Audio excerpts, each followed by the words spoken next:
Меня зовут Айдай, мне 19 лет. В нужный момент я попала в этот проект. Можно сказать, мне повезло, или это даже судьба, то, что меня выбрали. Биринчи эле тема аябай азыркы учурда актуалдуу. Ошон үчүн бизге аябай жакты. Биз дагы ошо таза шаарга, таза экологияга салым кошкубуз келип, тренингтерге барууга, ушул көйгөйдү көтөрүп чыкканга, экология көйгөйүн көтөргөнгө ынандык да баарыбыз. За такой короткий промежуток времени много чего изменилось. Например, ментор Затагай, Аселже, они прошли 3-дневный тренинг по самопознанию. Это нам очень помогло.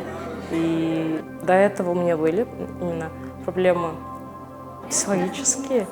И они вот за такой короткий промежуток они мне очень сильно помогли. И не только мне, другим участникам тоже.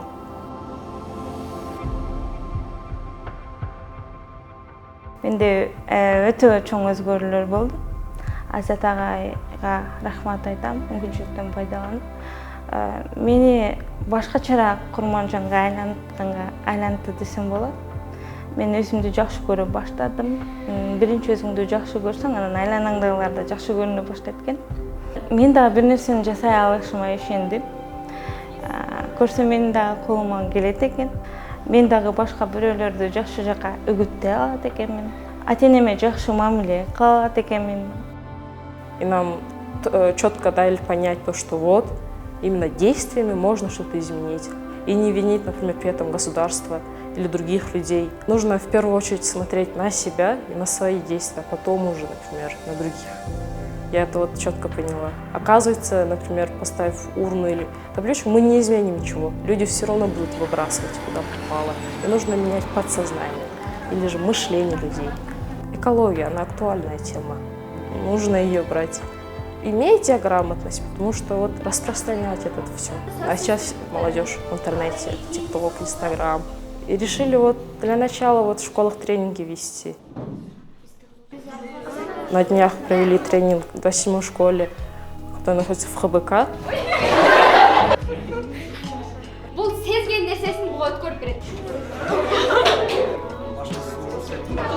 Сіздерді алып біздің қатарға қосылуға, торларға да жайылтқанға әрекет қылуға. Келешек сіздердің қолыңызда, біздің қолымызда. Ойланып, мен дағы ушундай сіздерде өмірге қалды, пластикті көп иштетпей.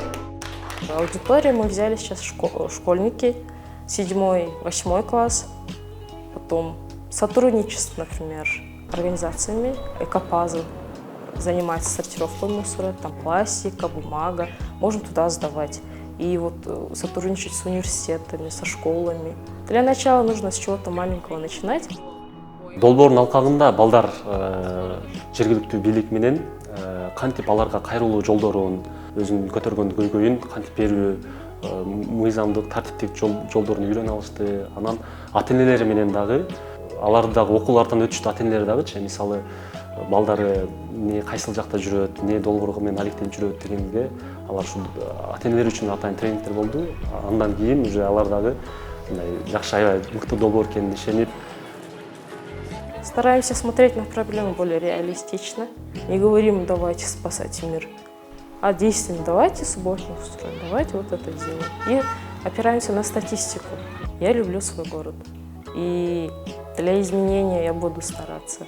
Канчалык жылдык тарыхы бар, канча адамдар бул шаардан өттү, канча улуу инсандар бул жерде жашады, канча адамдардын кубанычы, жашы төгүлдү, канчалык деңгээлде окуялар болду.